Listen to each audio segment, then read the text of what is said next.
church, you can also do the same.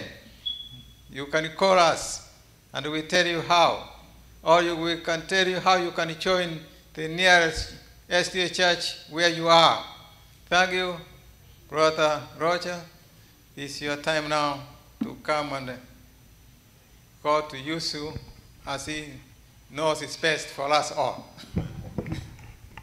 Yeah, here is Brother Roger. Also. Thank you so much, Pastor. Hi, everyone. We welcome you in Jesus' name. Thank you for coming back and to continue this, our studies and how we look into the importance of family. We have been saying that family is from God. Family has always existed because God always existed. Family is what you see between the divinity is what's called family. Among them, there's no one higher than the other one. They are all equal. And the all work they do, this one can decide to lower himself, to submit. They can choose, they can serve as well. The Bible talks about a man, a person called the Michael or the angel. And many, when Christ was in heaven, he was working so with whole humility as an angel to the point where some angels believed that he was actually just like them. They thought he was an angel himself. And they started now accusing him, say that why is it there and we are not there? Why sometimes when there are meetings, Jesus was invited, but not Lucifer or other angels? But his name itself says it all. Michael means that the one who is like God. The one who is like God.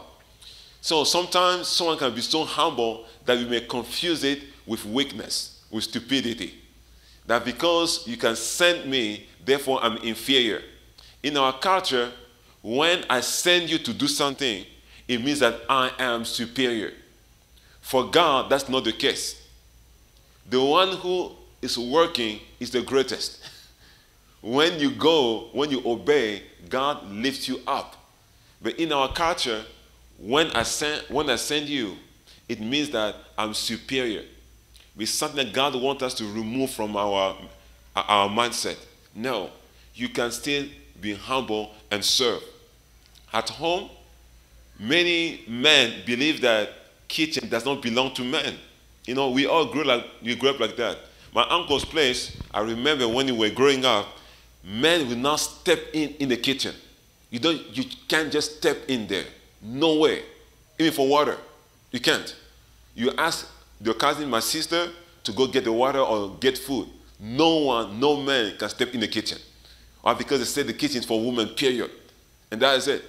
And as we're growing up, we say, if we keep doing that, we never learn how to cook. Because we don't know about life.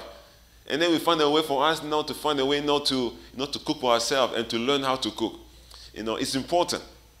And there are things that we put upon ourselves, upon our sisters, upon our mothers, that actually it does not coincide with the Bible.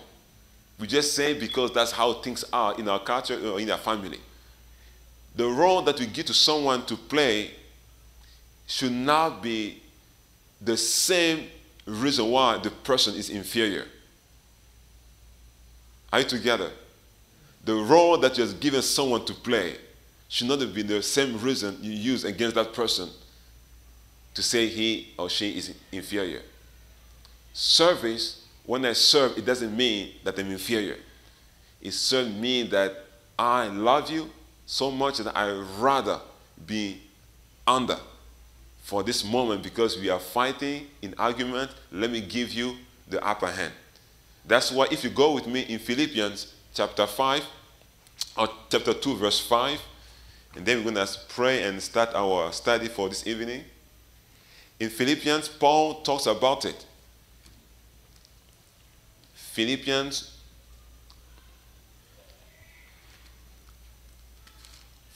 2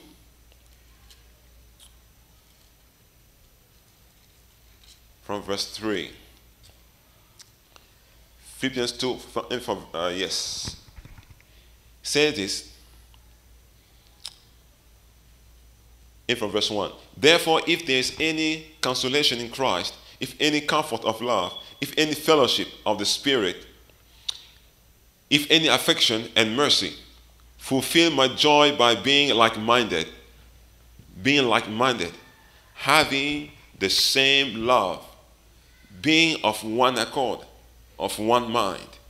Let nothing be done through selfish ambition or conceit, but in lowliness, meaning in humility of mind, let each esteem others better than himself.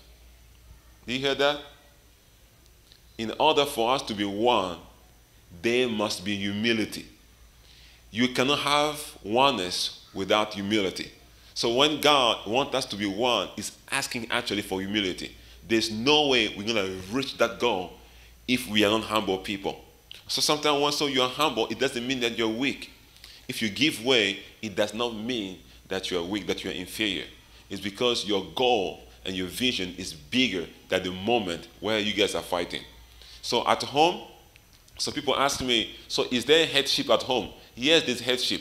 God has allowed man to be the head of the family. And that happened because of sin. When sin entered, Christ, Adam was not the head of the family from the beginning. He was not at all.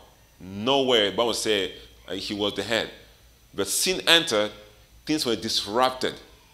And for them to survive, God established that order for the man to be the head and the woman to submit. The submission of the woman is not based on weakness. It's not based on weakness. It's not based on inferiority. It's not based on any of the things that people are saying in our church or in our tradition or in our society. It has nothing to do with all of that. God established that as a survival mode. Are you with me? Survival mode. Why? It's the same way God allowed men to eat meat as well. When God allowed, even before meat, do you know, like sukuma, that's not the food that God gave us to eat. God didn't give us food to eat. He gave us what? Fruits and what? And seeds. That's what He gave us to eat. But sin entered, then He added vegetables. They were added into our diet. They were added. You see, this is survival mode. And for Noah, when they were in the ark, they took all the animals for 40 days. All the fruits are gone. Can you keep mango for 40 days? No, they were gone. So when they came out, they had to plant things. So when they planted things, they had to wait for them to grow.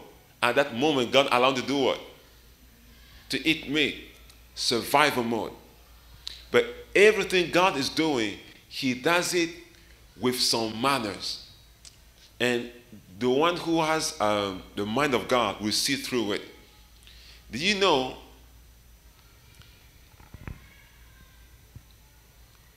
there are two kinds of animals? Two in Genesis. One group was created out of water. They created out of what? Water. And that's a fish and birds. It's on purpose. That's why they were made on the 5th day.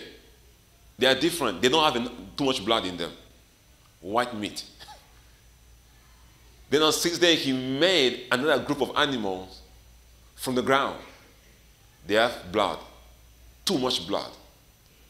These two said two kinds of meat already. God knew all that from the beginning.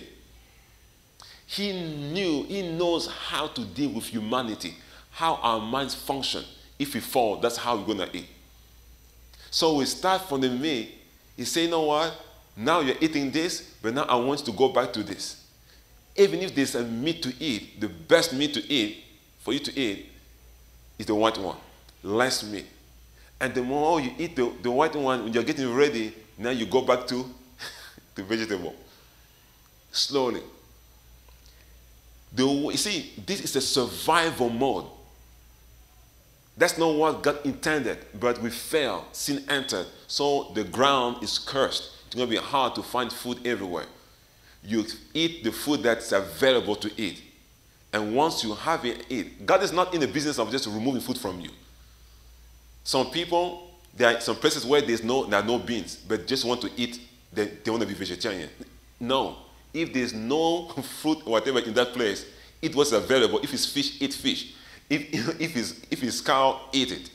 That's how it's better to eat than to remain hungry. It's healthier to eat meat than to remain hungry. Are you with me? The goal of all this diet is do what? For us to be healthy. The healthiest mode, that's what matters. You can't say, I'm going hungry because I can't eat meat. That's nonsense. If meat is available in that area, that's what you have to eat. Eat it. Because it's way better than not to eat. That's it. What God is giving us there is diet. He's teaching us how to eat better, how to do better, what is healthiest way of eating. All this survival mode. If this has affected already our diet, don't you think that sin also affected the role we play in our family? It did. Don't assume that the order of things did never change. It did change. Something happened. And God allowed the man to be the head, but the man abused of it. That's not what God intended. So God wanted now the church, we who now know God, we should do better to portray to show to the world what God wanted us to have. How we elevate our woman is very important. I would say when you read Ephesians 5:22, the famous text when they say, husband, do what? Love your wife. Like who? Like Christ loved the church and he gave his life for him. We all know that. And he said the wives do what? Submit to your own husband. Very important. Now, do you know the kind of authority that God is asking men to have on a woman when he say love your wife and to the wife submit to your own husband? The authority that man has over the woman, have you ever asked yourself what is that authority? What is it? That authority God is asking us to have over our wives.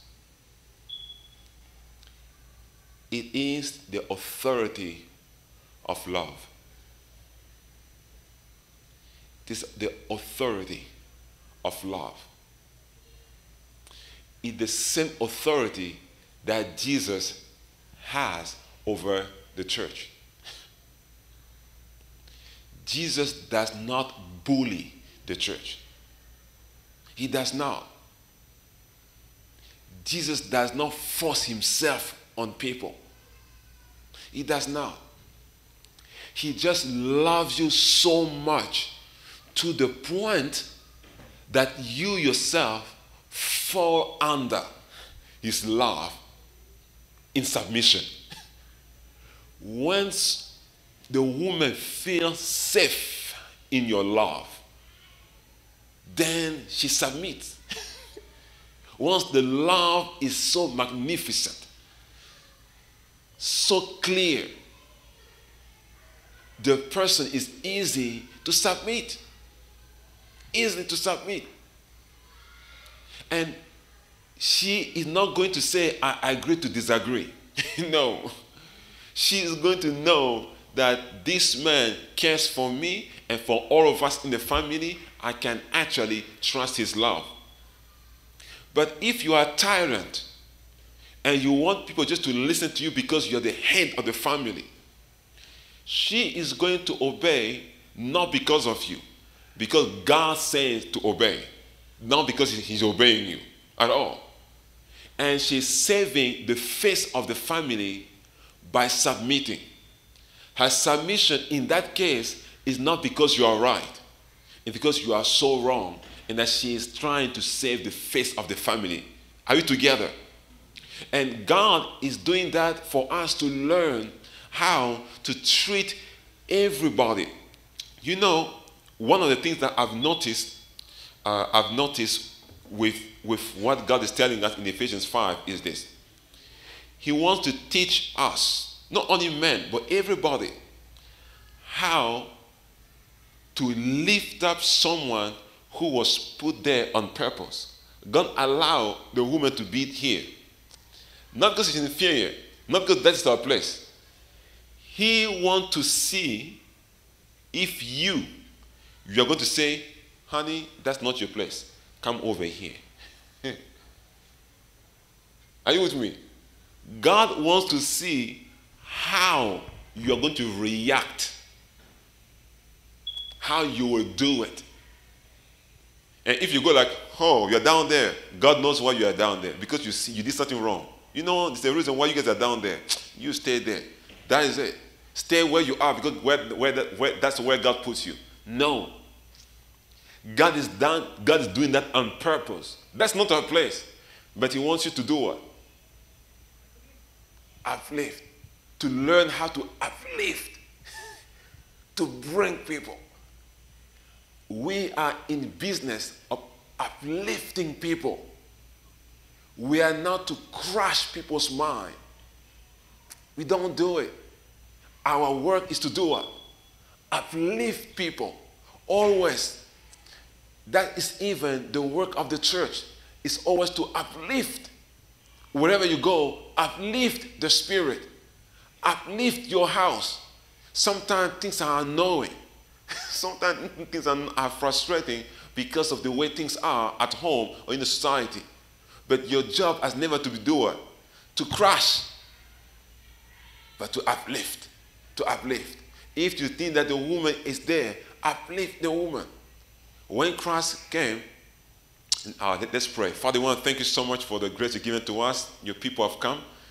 I just want to pray that you may be with us and speak through me and let us know what is your will when it comes to our family and to our marriages. In Jesus' name, amen.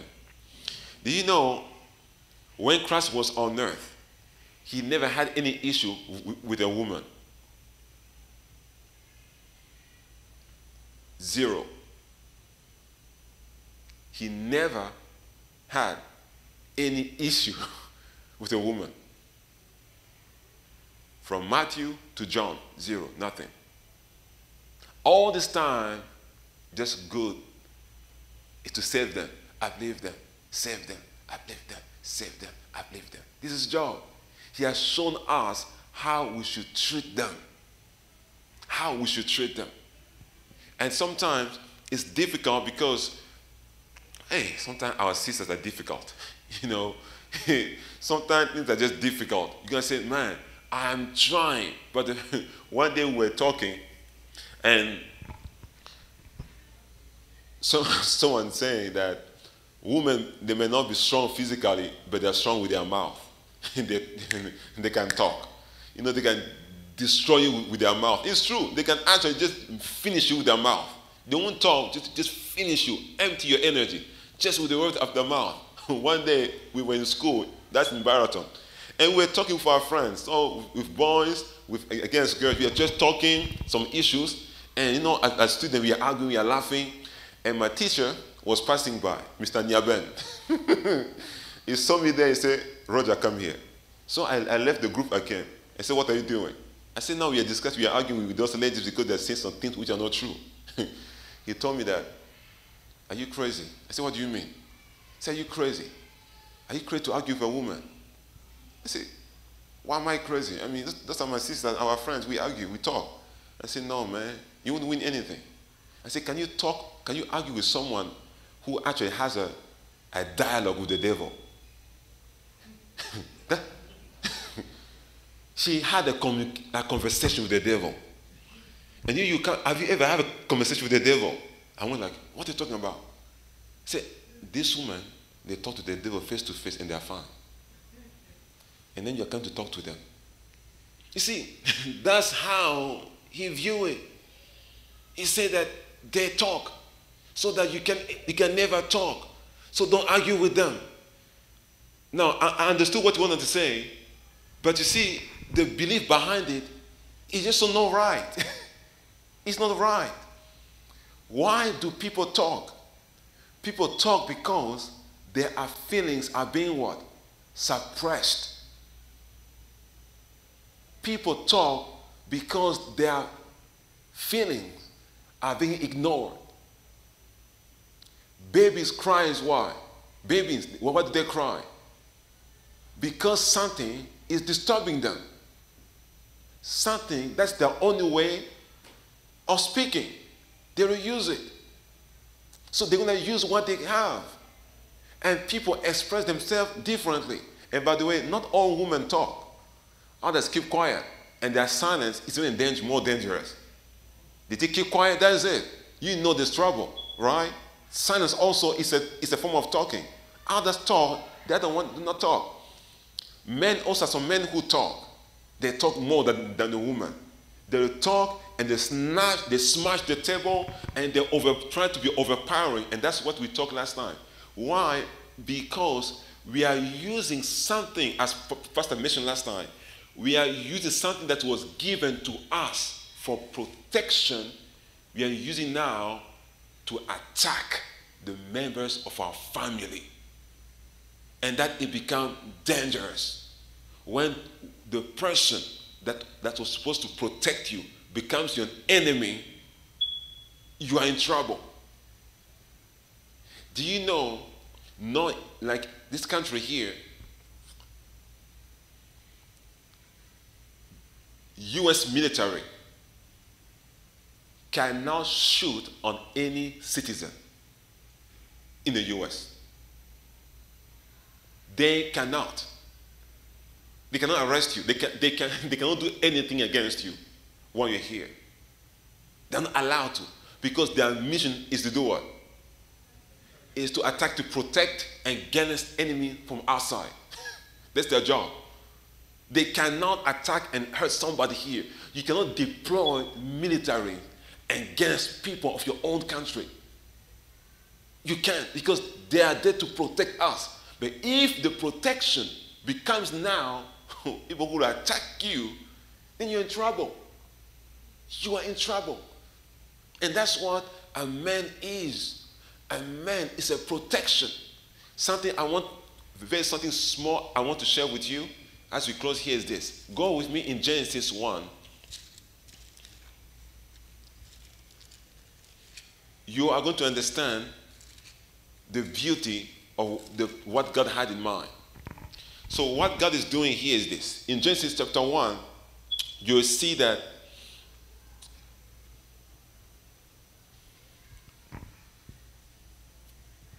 chapter 1 verse 3, but God was saying, let there be what? Be light. And there was light. So God created light.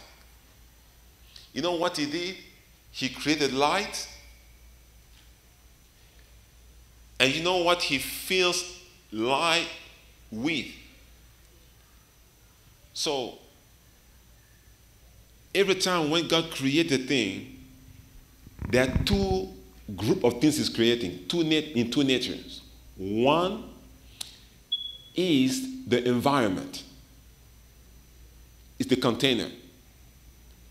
And the other one is what will fill the container. Are you together? For example, God created the firmament, right? And he fills it with what? With people, with birds and fish. He'll fill it. He created and he fills it with something. God created another thing, the sky. He fills it what? With birds. The seas, what is in the seas?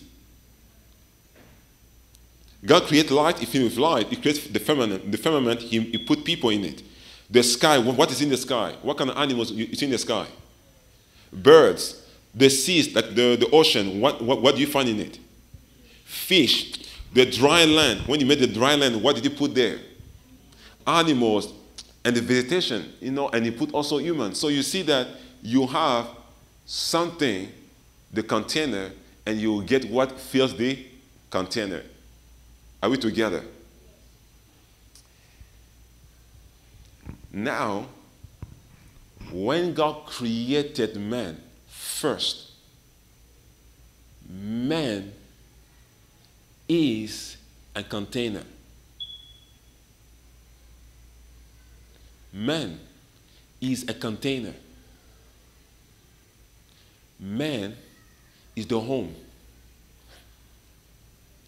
And the person that fills it is the woman. The woman is the filler. She comes to fill. So, the man is your house protects you. It keeps things away from you that will not hurt you. That's the role of the husband. He protects. He is the home. The fence is the space. And the woman was created to be put in that space, and she has to feel comfortable and feel safe. So it comes now to the woman to do what? To take care of her home. If you take care of your space will be stronger to take care of you, to protect you against what? The enemy. So God is creating space and he fills it. Creates and fills it. Water and fills it. And creates man. Man is the house. Is the container. Remember, Eve was taken away from who? From Adam, inside. She's supposed to be inside. The person who is inside. So the man covers the woman, protects her. And when I say by protecting, it's not only a physical protection. And that's where I'm going with this. You don't only protect your wife physically or your home physically. You are the defender of her emotions. Do you hear where I'm going with this? You protect her heart. You protect her feelings. That's why you don't do things to hurt her feelings.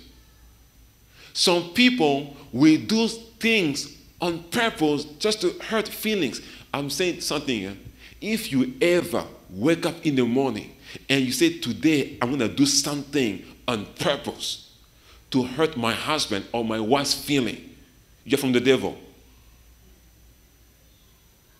That's from the devil. You can't on purpose say, let me do something just to hurt your feelings. The spirit of being intentional, for you to be intentional on hurting so that the feelings may be hurt, is dangerous. It's not from God. So you have to protect her feelings. Now, I'm going to something that is very delicate here, is this. Some people ask me, say, Pastor, should I speak the truth to my husband openly or to my wife openly? Yes. You should never hide truth from your spouse. Never. You should not. Why? And I'm going to tell you why. When you were single, you are not accountable to anybody. Are you with me? You keep things for yourself. If you want to die, you die by yourself. That's it. Because you don't want to keep things for yourself, that's why you decide to have a partner. The partner is a way for you to heal yourself. She or he gonna be there for you to share what is within your heart. Why? Because sharing keeps you healthy. They have discovered that people who are married, they are mentally and emotionally healthier than those who are not. Those who are married, that in a relationship, they are emotionally and mentally what? Healthier than those who are not. Because they are learning how to share, how to be exposed, how to be known. When I was growing up, my biggest secret, as I shared last time, is that people don't know me. When you don't know me, you think I'm great. If I don't know you, I'll give you all the credit. This guy, this woman, I'm sure she's just a great person. But they don't know who you are. They don't know who you are. So the more you hide yourself, the more people think what? You are what? You are great. You are good. And that's how you move around. But they don't know who you are.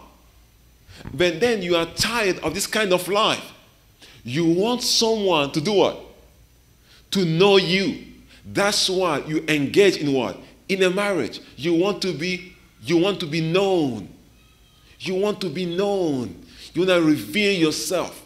You want to let someone in for the person to know who you are. And that is important. Because of that, that's why you choose to share things with your wife and things with your husband. Now, I'll tell you a joke. I called my uncle. My uncle is in China. So I talked to him. So I called him and we were talking. And I told him what I do with my wife. We talk. I share things with my wife. And then you go like, hey, whoa, stop there. What did you say? I say, no, I share things with my wife. When I have something in my mind, I tell her. He said, are you stupid? I said, what do you mean? I said, how are you sharing to your wife? I said, she's my wife. I said, no, man. Your wife is not your friend. She's never going to be your friend. Never. Anything you say will go against you. One day, it will go against you. You need to hold stuff. You need to keep things. There are things you share with her. There are things you not share with her. And I was laughing. But that's how many men behave. You think that by holding things in your heart that she will not know or he will not know, but for the wives as well, you are protecting him or you're protecting her. You are actually missing on the opportunity of growth. You are missing on what? An opportunity of growth. Let me tell you, I promise to you that I've been studying something, marriage as a sanctuary. Marriage as a sanctuary. And before the end of this meeting, we're going to go through the earthly sanctuary for you to see how actually it depicts the picture of a family. In the courtyard of the sanctuary, what do you see? You see the altar to do what? For sacrifice. Meaning that whenever you enter into a marriage, the process starts with what? Sacrifice. You put something on the altar. If you have not put something on that altar, there's no way that you have access into the holy. No way. If you haven't sacrificed yet, you cannot continue. You can't. You sacrifice something, and the only thing you can sacrifice, the Bible says in Romans 13 is what? It's yourself. Yourself. Sacrifice it right there. Now you're going there. Before you enter, you wash your hands. You cleanse yourself. There are practices, there are habits that you have developed in your life. You just cleanse, you let go of them. Remove them, the dust. Those things were dirty. Remove them. You are entering a place which is holy. And once you go into that place, in the holy place, guess what happened? You see what? On your left, you see lights. The light means that there's nothing to hide. It's not dark there. Marriage is not a dark place. We don't play hide and seek in marriage. It's a place where there's light. You see, it's not only the light that someone has put it by itself, but it's the light that will come from God. It's the light. The Bible says the light also is the symbol of who? Of the Holy Spirit. The same light is what covered Adam and Eve in the beginning. And that's what they've lost. So when you enter in that relationship again with God and with your wife or with your husband, you are going through let me don't finish here. You're going, first of all, you see the light. God is showing you that I have to see you. You have to see me. You have to see each other. We have to be comfortable. And there it's not boring because there's a bread. It's a table of bread. It's a table of celebration. It's not a matter of boredom. Marriage is celebration. We have to celebrate moments. Each moment. You don't wait for your anniversary or for what. Celebrate moment. Put value into moments. Today, for our grandparents, we're saying that don't wait for you to, for something special. Each day God has given you is a celebration. Don't wait to be under the ground when people are going to celebrate you. No. You need to celebrate people now. Celebrate. So then you celebrate. Something interesting, the veil right there, you have another altar, another table there of incense. This perfume. You know one thing I don't agree with our worship is this. Not all our senses are being used. When you come to church, do you see? At church, do you see? When you come to church, do you see? Yes, right? Let's be together. Do you hear? Yes, that's good, right? Do you touch? Yes, you touch each other, right? Do you smell? What do you smell? It's not there. Do you taste? Yes, without Holy Communion. The sense that is not being used in our worship is the sense of smell.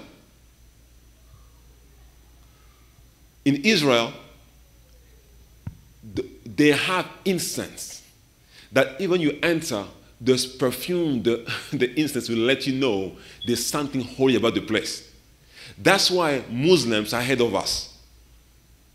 There's a smell that they burn, incense they burn. You know something's happening here. And these people that were here before, the Jews, they are smell, they burn incense for you to remember. Once, when you smell a perfume, you remember a moment. Are you with me? Sometimes when you walk around stone, it's wearing a perfume that reminds someone, oh man, she's wearing the perfume of my mom, or my sister, or so and so, right?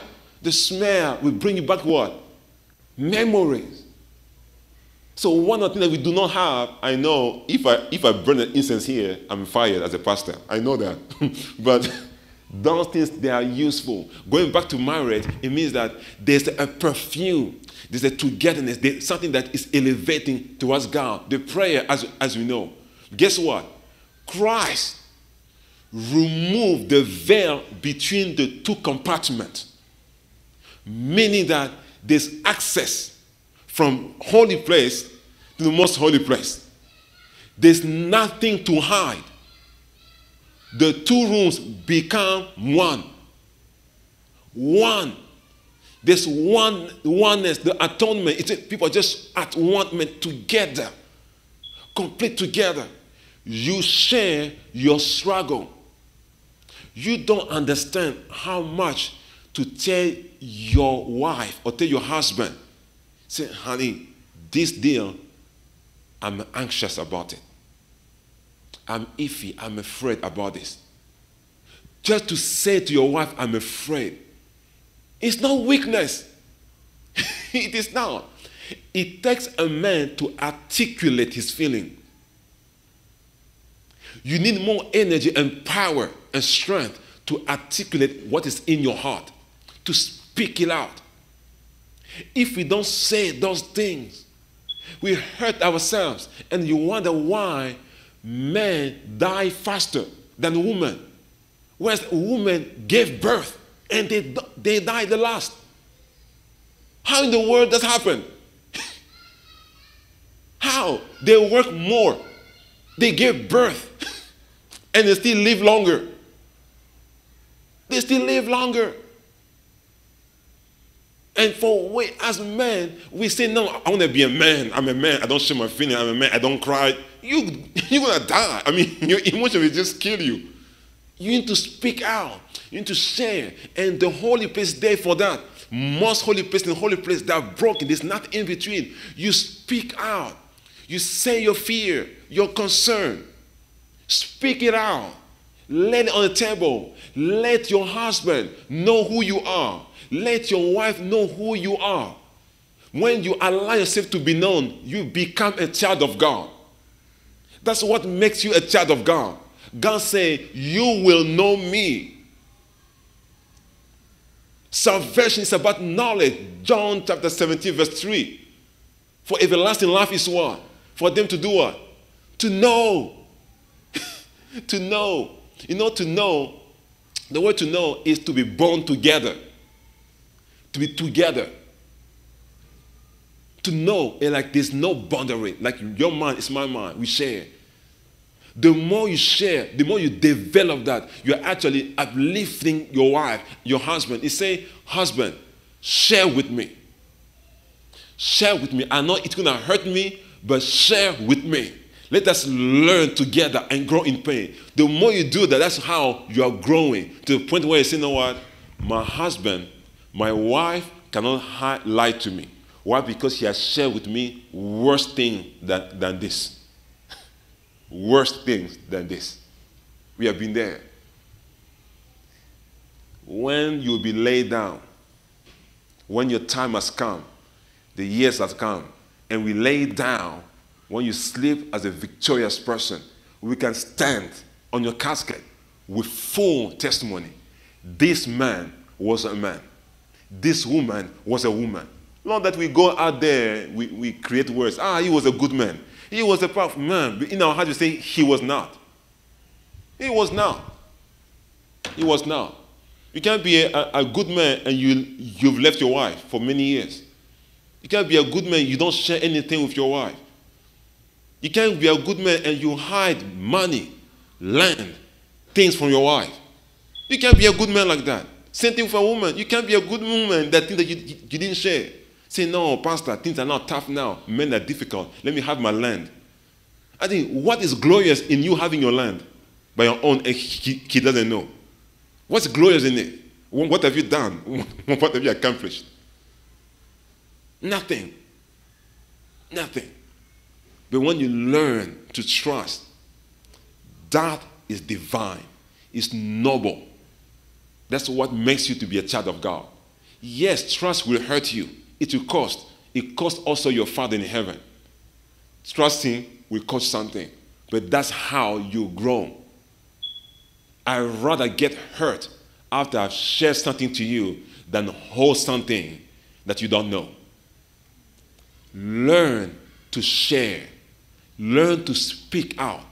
Say your feelings, your fears. Share what is troubling you. Say it. Your wife is going to ask you, what are you thinking of? You say nothing. How can a grown man like you stay like that and ask you what you're thinking and you say nothing? You know how? How can you be like that and you're a smart person, you say, what are you thinking of? And then you say nothing. No. You're thinking of something, but what? You don't want to do what? Share. You don't want to share. I want to finish by a testimony. My cousin was really having a hard time staying in his marriage. And he said, clearly, I married my wife for papers. Married a white woman here, and it was difficult. After he has a paper, love was not true from the beginning. They have 2 children. So I asked him, my friend, so why did you go all the way to have children then? I said, that was the only way. And what can I do? I said, nothing. You're in marriage, continue. And he tried, actually. He tried. He tried to stay there or to stay and to do everything like a man can do and do all the stuff, travel, good, everything. Trust me, he tried. But he could not make it. It was difficult for him because the beginning was wrong, so each step will be wrong. Difficult for him. And one thing, he told me, said that he has to, he will fight. He will fight to make sure that he's fine. I say, your children, they're too young. You can't leave them like that. You have to fight. And I say, I will pray for you, but you also have to pray. They are not from our church. And he goes to church once in a while. He believes in God, but he's not from our church. And then he wanted to fight by himself. I say, do you know what you just shared with me?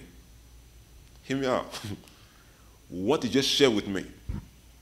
We have more power if you share the same thing to your wife. I say, are you kidding me? I say, I am not the one who should be hearing this. It's your wife. You can't fight for your marriage by yourself. I don't care how strong you are. You have to share so that together you may fight. That she will know why she's in this relationship. She's going to hurt. She's going to cry. That's true. Some can take it easily, wrongly. But it's the truth that you have to tell her, not to me. Not me. You tell me so what I'm going to do with it. More stress in my life for no reason. She's there. Share it. And say, I am willing.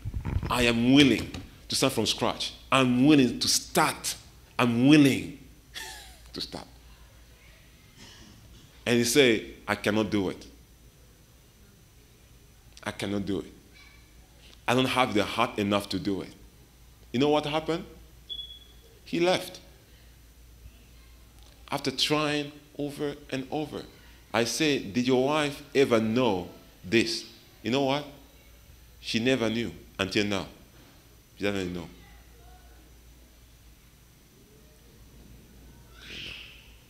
Why do we do this? Why? Why? Pain, we go together. Happiness is together.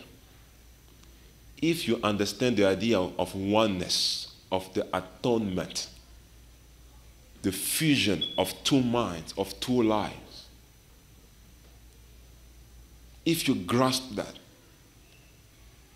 you understand the mind of God. And God is giving you opportunity in your marriage, in your family, to learn who He is. That's how you know God. That's how you know God. After the wedding is beautiful, everything, the marriage is ugly. There is no picture of your marriage. There's pictures of your wedding. But no one has picture of your marriage, your real marriage. Your real darkness. There's no picture. Who? You don't put pictures on those things. But these are the real pictures. And the one who has them on his walls is Jesus Christ. Father, we want to thank you so much. Tonight you introduced something to us that you want us to understand that we can actually do for ourselves. Is to learn to trust one another. It's difficult because we didn't learn it when we were growing up. We didn't learn to share things in our heart to our parents. So it's difficult for us to share things with our spouses. And Father, remove that idea that the devil has planted in us, that we had to hide ourselves from each other. Playing hide and seek in our marriage, in our own family. Places where things have to be open for development, character development to happen. Lord, help us. Forgive us where we were wrong. Forgive all our lies. The lies we spoke yesterday, the lies that we are still living in, and the lies that we are planning to say, to speak tomorrow. Forgive us.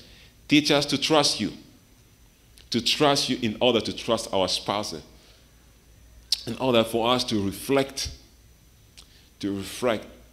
your image. Thank you, Father. We pray in Jesus' name, amen.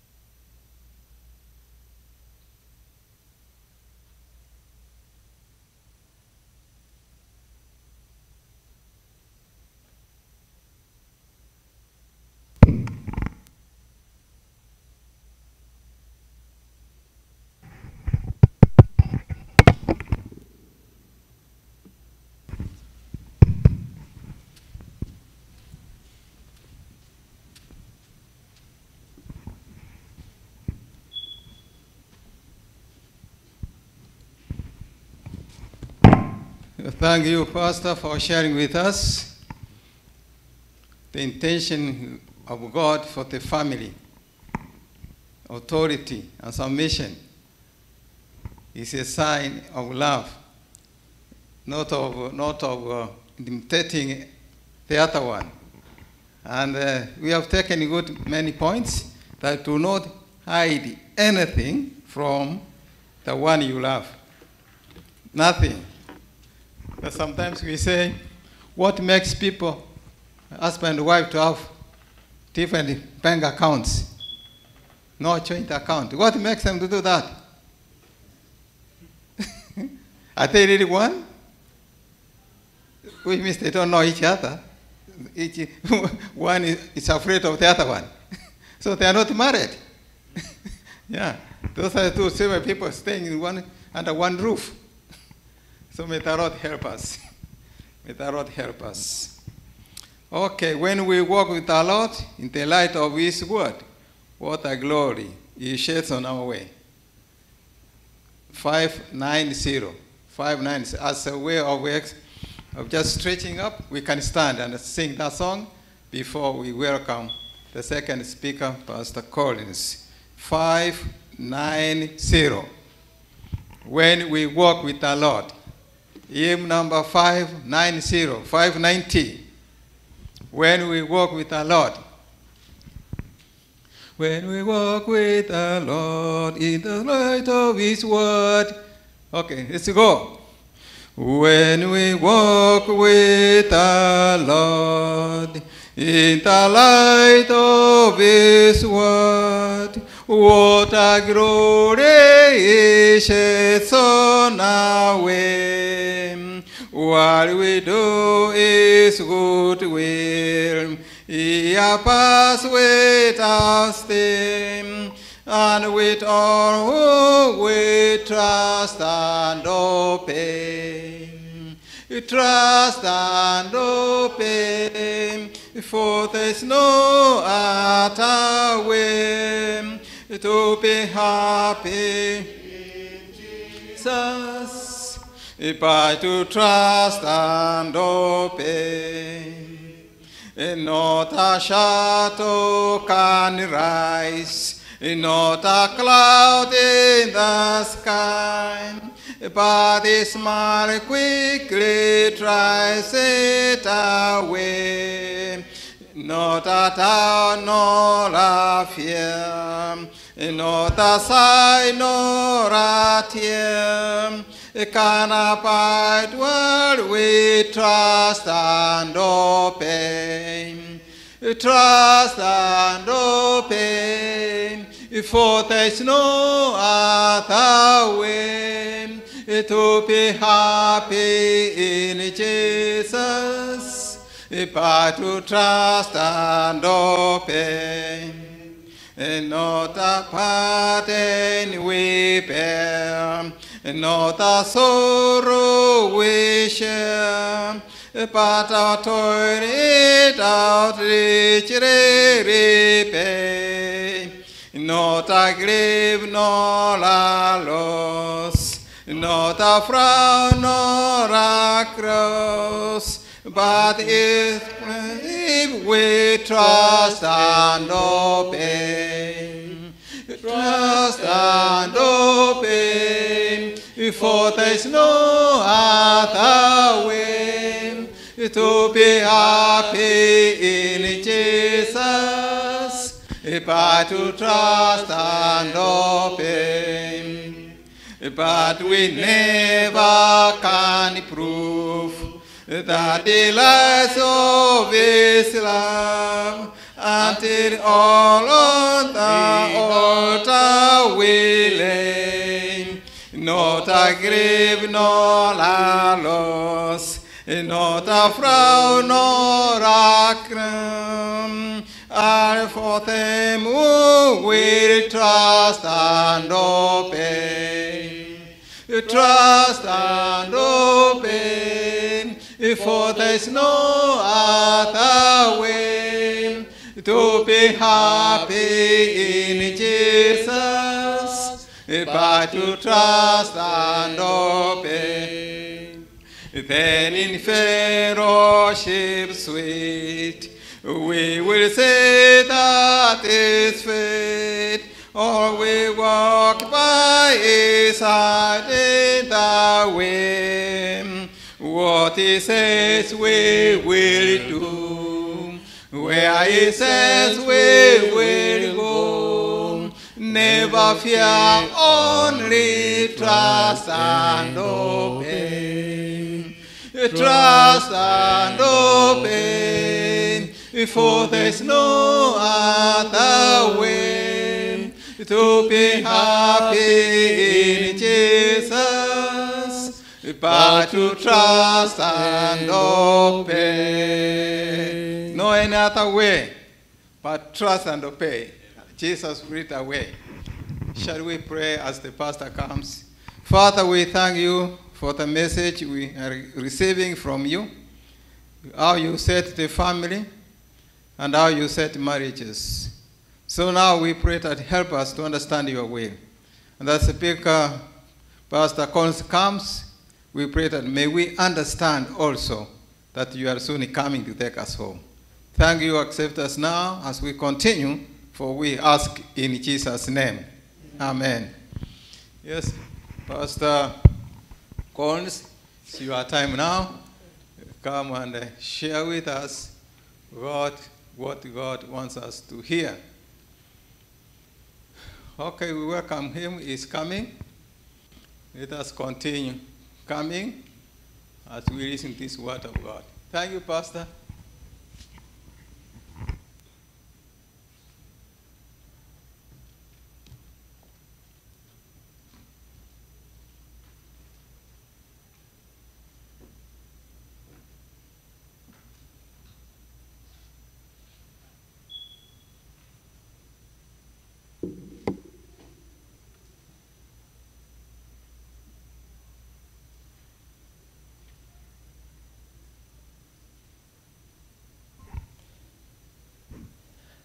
Good evening, and welcome to tonight's presentation.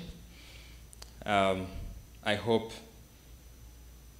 you have been blessed thus far, and I am praying that the Holy Spirit will continue to quicken us as we prepare ourselves for the coming of the Lord. Jesus is coming soon, and my prayer is that you will be ready. I will be ready. And when he comes, when you hear the trump,